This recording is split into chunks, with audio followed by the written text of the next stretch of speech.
will hear a number of different recordings, and you will have to answer questions on what you hear. There will be time for you to read the instructions and questions, and you will have a chance to check your work. All the recordings will be played once only. The test is in 4 sections. At the end of the test, you will be given 10 minutes to transfer your answers to an answer sheet. Now turn to Section 1. Section 1. You will hear a conversation between a customer service representative and a customer who demands a full refund. First, you have some time to look at questions 1 to 4.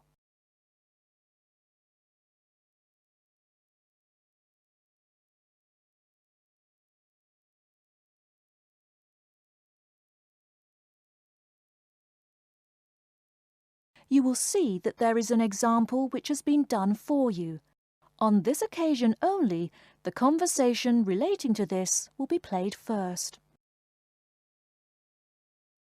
Hello and welcome to Under Pressure Enterprises Customer Service Department. This is Kelly. How may I help you? Yes, I'm calling about one of your rice cookers I just purchased. The customer says that he is calling about one of the rice cookers he just purchased. So, rice cooker has been written in the space. Now we shall begin. You should answer the questions as you listen, because you will not hear the recording a second time.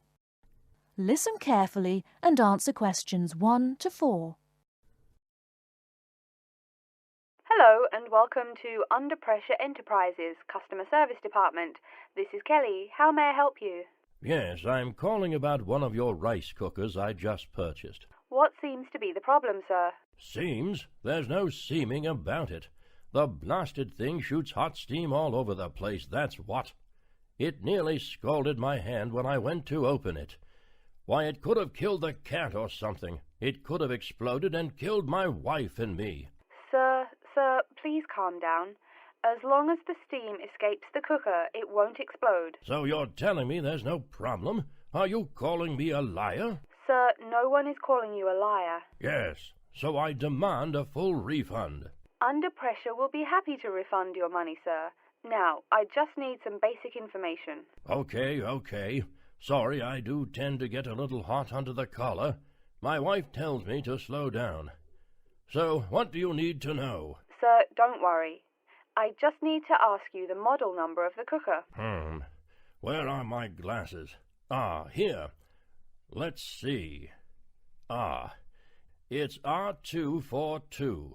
R242. Okay. And how much did you pay for the product? £89.99. It was on sale, I guess I should tell you. Thank you, that's honest of you. Now, where did you buy the cooker? Which store and which branch? At that big Electric Life appliance store downtown. The city centre branch? That's the one. And you say the problem is that the steam escapes? Yes, it does. No problem, sir. If there's steam escaping, clearly the cooker is broken or defective. So we have an R242 cooker with an escaping steam problem. It was bought from Electric Life City Centre branch for $89.99. Is that correct? Yes, that is correct. Oh, I nearly forgot. When did you buy the cooker? Just as soon as my wife got the crazy idea she'll live longer if she stops eating good English food, roast beef and mash.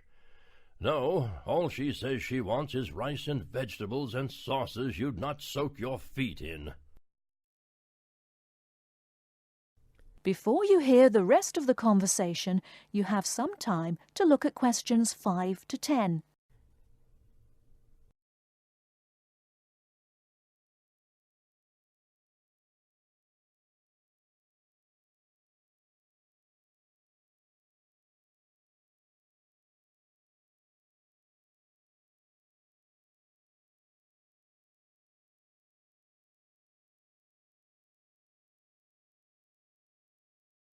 Now listen and answer questions 5 to 10.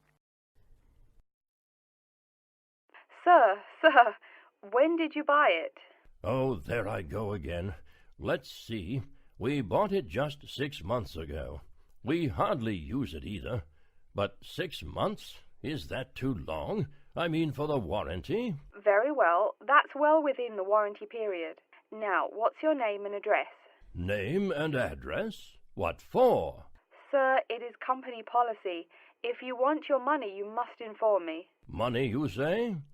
Oh, my name is Herbert Hewitt, and my address is 84 Park Road. Is that here in Coventry? Yes, the postal code is B0241DJ. But I don't think sending things in the mail is very secure or very efficient. I mean... Don't worry, Mr. Hewitt, don't worry.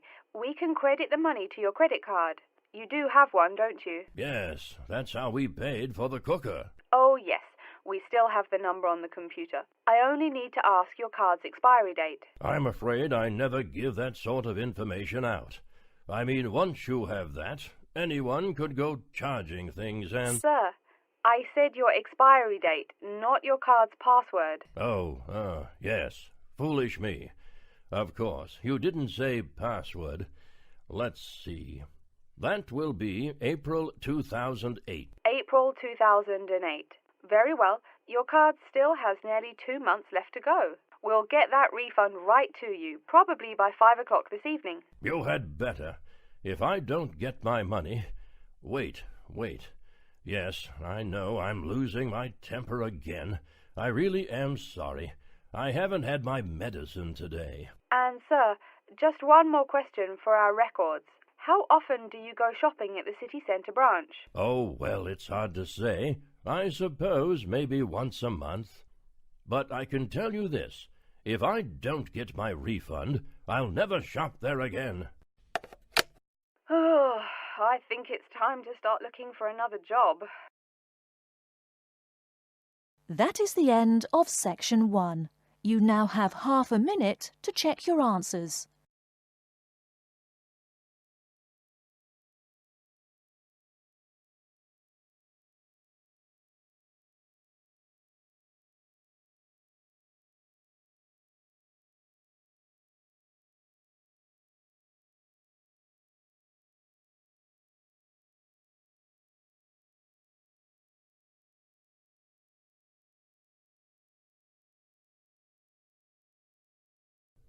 Now turn to section 2. Section 2. You hear a talk by a counsellor from the University of New South Wales who will introduce some useful facilities and services on the campus. First, you have some time to look at questions 11 to 15.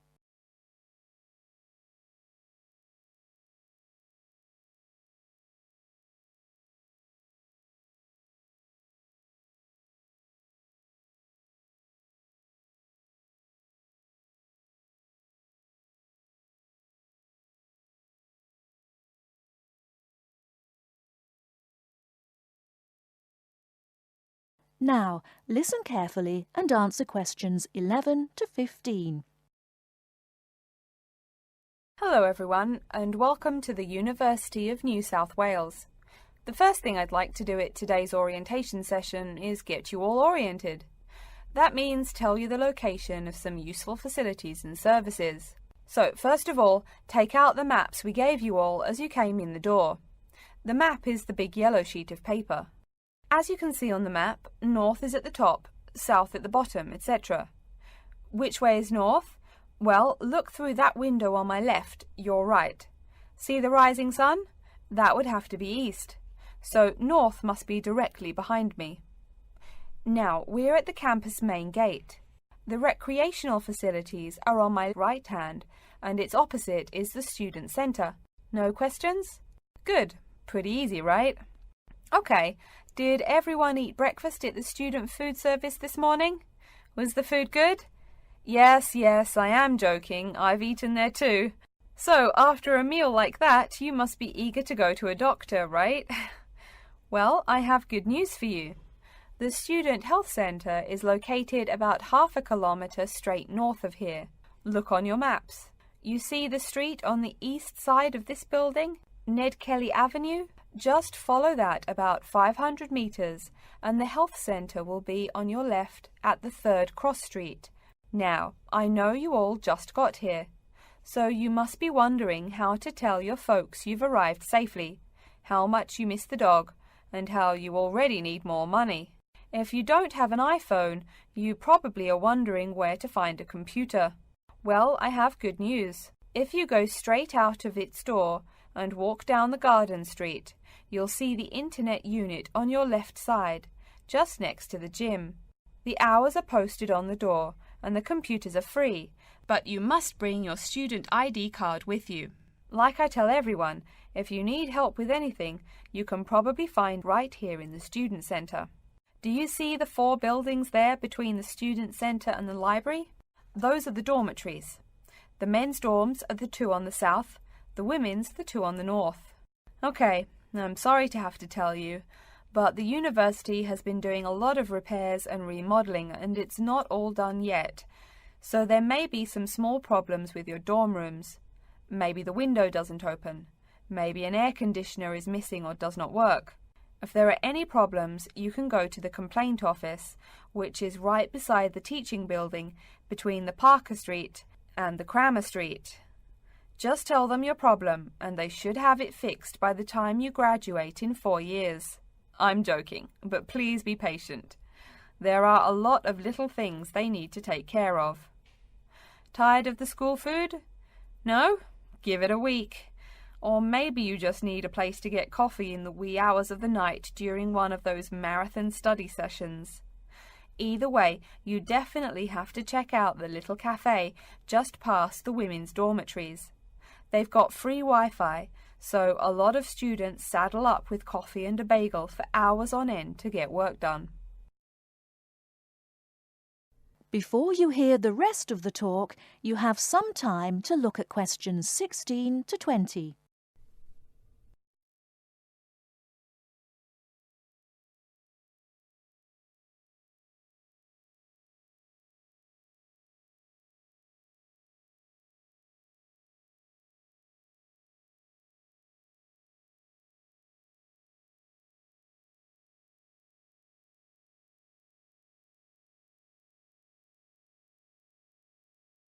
Now listen and answer questions 16 to 20. As for the dorm rooms, I have some bad news and some good news. The bad news is the rooms are small and you'll probably be sharing space with at least 3 other students. The good news is that each room has its own bathroom. What's good about sharing a bathroom with 3 strangers? Good question. Okay, call it bad news and worse news. Hey, maybe try this for good news. Each dorm has a kitchen. If you want to make snacks or meals, you can do it there. You can buy food containers at any campus convenience store, so you can store your food in the kitchen. But a word of warning, you should definitely write your name on your food containers. Sad to say, there are food thieves among your fellow students. Speaking of thieves, a word about security. I mean, this is Australia, and we do get drunken bushrangers wandering onto campus. Each of you will be given a key for your dorm room. Don't lose it. You have to pay for any replacement and fill out a bunch of papers too. Red tape, huh? Your key does not work for the front door of your dorm, however. To the right of each door, there's a keypad with numbers. When you move in, they will tell you the code you use to enter the door. Please do not tell the code to people who do not live in the dorm. Let's see. Have I forgotten anything? Oh yes, most of you are not rich, correct? So when your clothes get dirty, you can't just throw them away and buy new ones. That means you have to learn to do laundry. Or, men, that means you have to hurry up and get married. If you decide to wash those clothes and not get married, there are laundries in each dorm. Where? Oh, I almost forgot to tell you. The laundry for each dorm is in the basement. Some real good news this time if you're a student, it is free. You do have to buy your own soap, however. The laundry closes, by the by, at 11:30. And now that I've mentioned 11:30, please remember the dorm doors are locked at 11:30 p.m. Your code will not work. If you want to get in, you'll have to call the night watchman.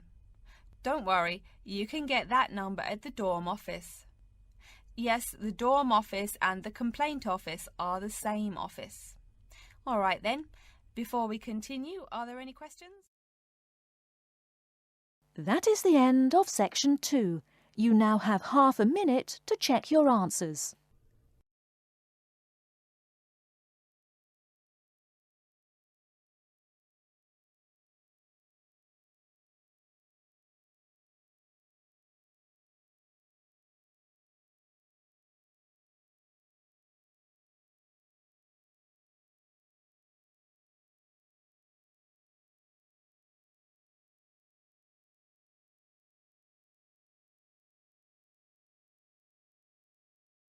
Now turn to section 3. Section 3. You will hear 2 students called Betty and Bruce talking to Professor Dundee about their own presentation. First, you have some time to look at questions 21 to 24.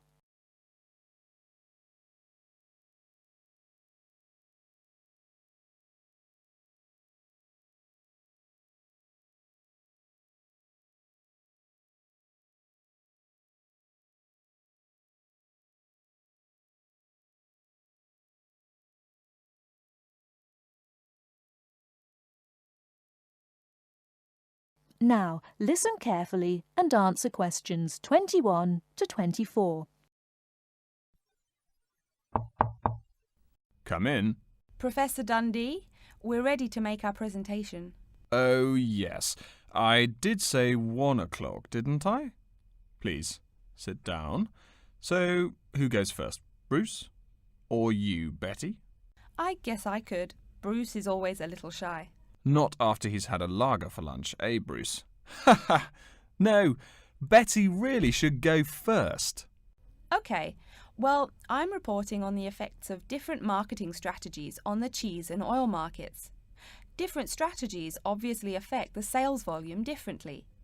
I looked at the sales in 2 countries, New Zealand and Colombia. And what did you find? Pray tell. Well, in New Zealand, the sales of both oil and cheese have declined pretty steadily, and in fact, the sales have decreased more quickly than the population. On the other hand, in Colombia, the volume of sales for both products has remained the same. Wait, so you said sales in New Zealand have been going down? Correct. Suppliers have introduced 2 new upscale brands of each product, which are a bit expensive but very tasty. The big ad agencies are trying out a new series of ads that shift the focus from health to great taste. They think that will get sales moving up in New Zealand, where the population is less affluent and generally less health conscious. Brilliant. Thank you. And Bruce? Yeah. My report is about chocolate sales in Italy and Germany. The 2 countries' marketers have found out that you have to market chocolate differently in each country. For example, in Italy, Kostig, the most expensive brand, pays shop owners to put the candy just about knee-high for an adult. I don't see. For little kids, that's about eye level. That bright red candy is the first one they see, so they buy it. Even better, they start telling their moms to buy it too. So, you mean... Well, I mean, in Italy, if you locate your product at the right location of shelves, sales do great. They say it doesn't matter much what brand of chocolate you're selling. As for Germany, das Land der Schokolade. Huh? That's German. It means the land of chocolate. Germans love the stuff, so people make a joke and call Germany that. Oh, right. So, you were saying? Well, like you pointed out, Germans love chocolate, but they're thrifty. For a long time, the biggest selling brand was Schmutzig, mostly because it was the second cheapest, but didn't taste too bad. Before you hear the rest of the talk, you have some time to look at questions 25 to 30.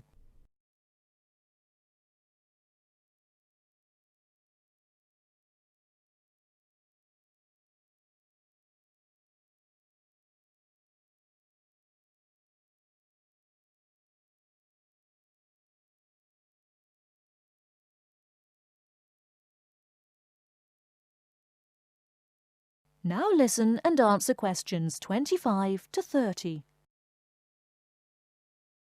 Again, brilliant. A pretty good job, both of you. Tell me, what do you plan to investigate next week? I'm especially interested in the effects of colour on sales of products, so I'll be looking at ads for cosmetics and cleaning products in the local market.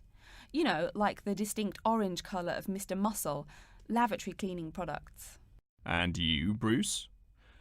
I'm focusing on the effects of different containers on sales of cookies, so I'm going to look into packaging for cookies and how the materials they use will affect the image, and in turn, sales. You know, most containers are paper, but some expensive cookies come in metal boxes. The shiny metal boxes catch people's attention, and the image remains in the memory longer. Well, it sounds like you two are all set. But as always in this course, I urge you both to pay much more attention to the advertisement extensions. That's often the key. All right? Any questions for me before you go? No, I think I'm all set. Thanks. Me too. Thanks, Professor Dundee. See you later. That is the end of section 3. You now have half a minute to check your answers.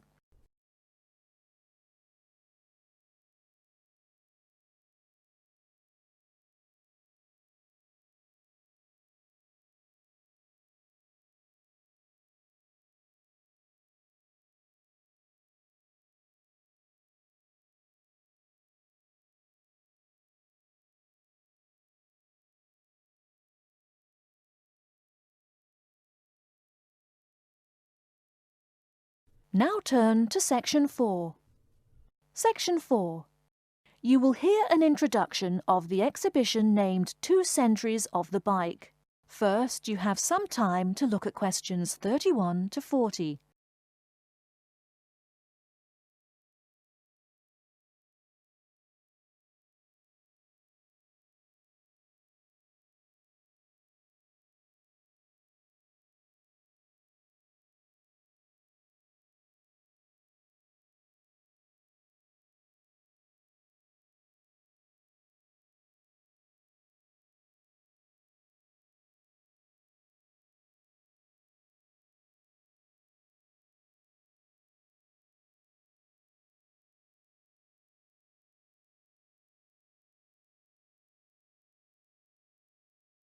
Now listen carefully and answer questions 31 to 40. Good afternoon, ladies and gentlemen. I'd like to take this opportunity to welcome you to our exhibition, 2 Centuries of the Bike. Let's stroll around the exhibition, shall we? Although there were a few early efforts back in the 1700s, you didn't really see many bikes till, say, the 1830s in England. Bikes were a response to the rapid growth of cities early in the 19th century. Cities like London were getting too big to walk across. The early bike let people travel with less effort than walking. Plus, a bike was a lot cheaper than a horse. Think of it. No one invented a bike for, 5,000 years of human history. Why did people do it then? Probably because this was the start of the machine age. People wanted machines to do all the work. There were some drawbacks, however.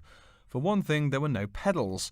You simply pushed yourself along using your feet, kind of like today's skateboard. That meant you went fairly slow, and uphill you actually worked harder, pushing that two-wheeler. Plus, the wheels were made of wood covered with metal, as you can see from this model. So the downside was that the ride was quite uncomfortable on most roads. Only a few gadget lovers had or used them. By the 1860s, though, improvements were being made. As you can see from this specimen, metal frames had become the rule. They are more durable than wood, and they don't warp in the rain.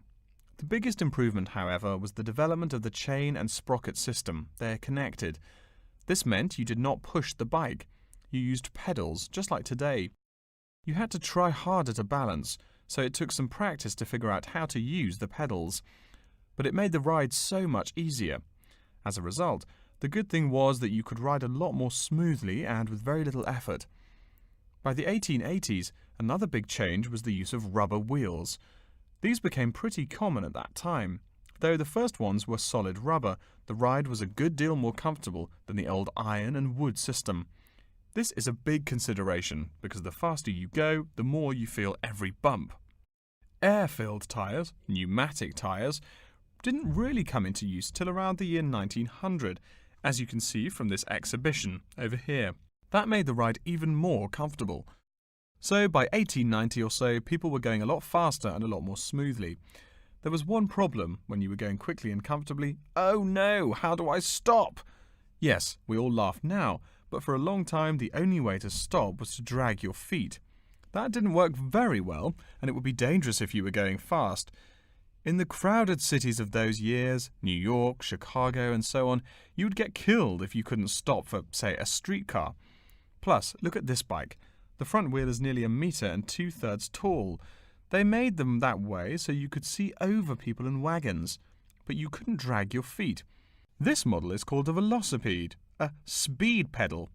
Another characteristic of the bike in this period is that it has 2 equal-sized wheels, which signalled a big change in bikes. For with the velocipede, brakes appeared. If you wanted to stop, you just pushed the pedal backwards. Doing that stopped the back wheel of the bike.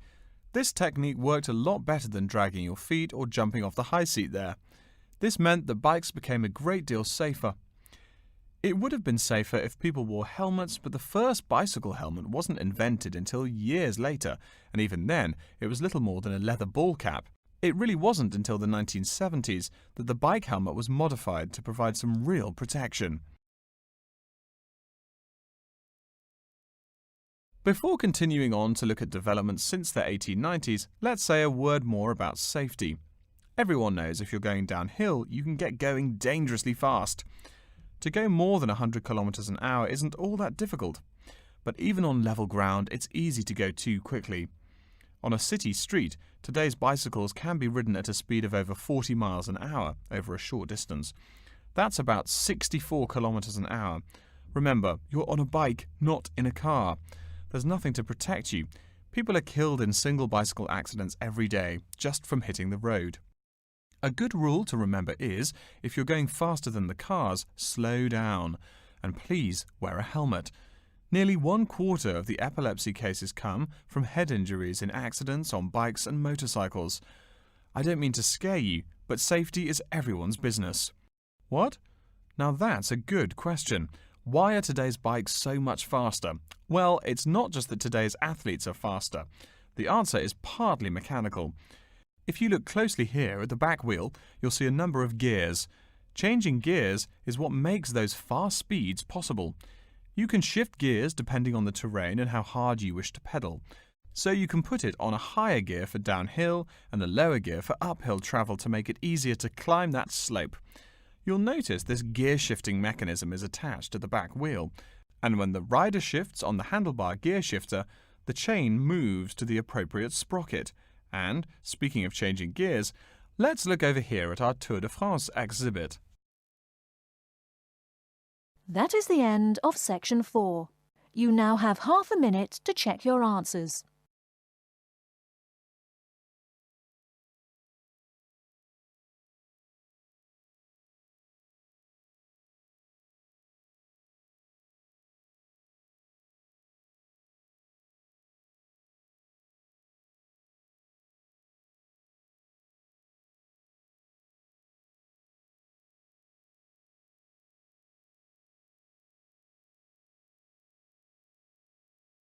That is the end of the listening test.